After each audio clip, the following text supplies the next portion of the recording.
สบายดีทุกคนมื้อนี้เฮาก็สิขอนำเสนอเมนูลาบไก่บ้านเด้อพี่น้องหลังจากนี้เฮาก็สิได้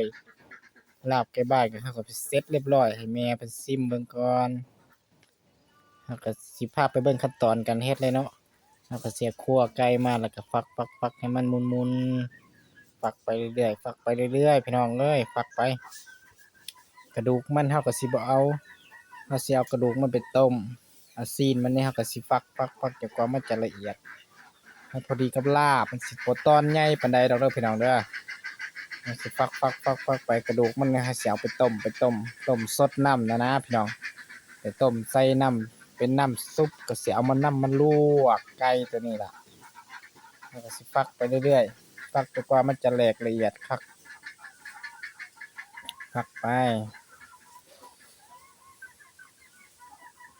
แต่ว่าเฮาก็สิใบ้เอาแต่ว่าซีนมันเด้อพี่น้องซีนไก่บ่แม่นซีนมันเพราะว่ากระดูกมันเนี่ยเฮาสิบ่เอา กระดูกมันเฮาสิเอาไปต้มเฮ็ดน้ำซุปเอามาลวกซอยโอ้ยจะมาหยาบแท้เนาะบ้าอืมบอกเลยว่าผ่าบ่เข้าฟักปกฟักไปเลยฟักไปเรื่อยๆฟักจนกว่ามันจะละเอียดดีฟักไป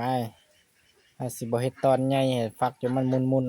ๆมันจะกินแซ่บมันสิตอนใหญ่มันสิบ่แซ่บเด้อพี่น้องเด้อ หลังจากนั้นเราก็ฟักแล้วเราก็สิมาต้มน้ำลวก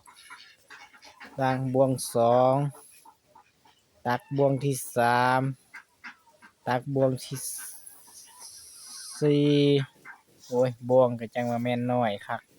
แต่บวงใหญ่กว่านี้มันก็คือสิพอแล้วเด้อพี่น้องอยากจะเฮานั้นบวงที่ห้าก็สิคลุกเข้าโอ้ก็มันยังบ่สุกมันยังเนื้อมันยังแดงอยู่เฮาก็สิได้การลวกอีกเทื่อที่สองเด้อพี่น้อง หลังจากเราลวกแล้วเนื้อมันก็สิออกมาประมาณนี้ก็สิขาวก็สิว่าสุกพอดี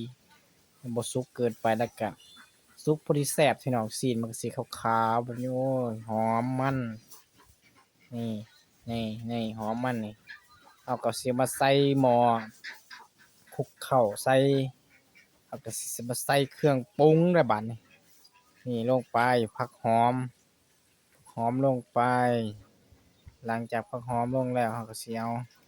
คลุกเข้าให้เข้ากันจักหน่อยคลุกเข้ากันจักหน่อยแล้วคนให้มันทุเรให้มันเข้ากันดีมันจังสิแซ่บเด้อพี่น้องเด้อคนเรื่อยๆไปคนไปเรื่อยๆหลังจากนั้นก็เอาข้าวคั่วมา